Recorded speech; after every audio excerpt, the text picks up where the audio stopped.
A few days ago, the U.S. government announced a partial lifting of economic sanctions against Cuba and Venezuela. The moves were officially presented as a means of encouraging the respect of human rights and democracy in both countries, where the humanitarian situation remains rather dire.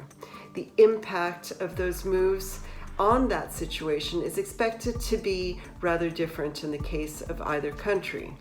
In Cuba, where a reversal by Donald Trump of Barack Obama's rapprochement towards the island is still in place, the Biden administration announced a lifting of limits on remittances to families from the U.S., as well as donations by non-families, and a resumption of the family reunification program. Last year's protests against food and medicine shortages and the government's crackdown that followed saw record numbers of Cubans fleeing towards the U.S. It's hoped that the easing of sanctions will relieve some of that pressure.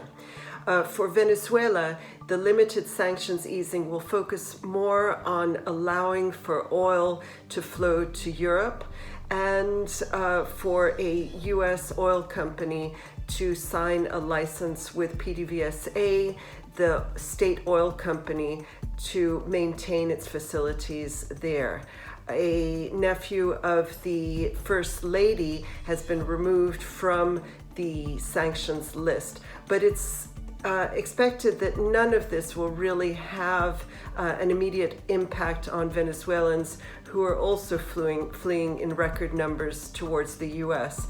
But it did seem to achieve what it was intended to, which is to encourage the state and the opposition to return to the negotiating table ahead of elections in 2024.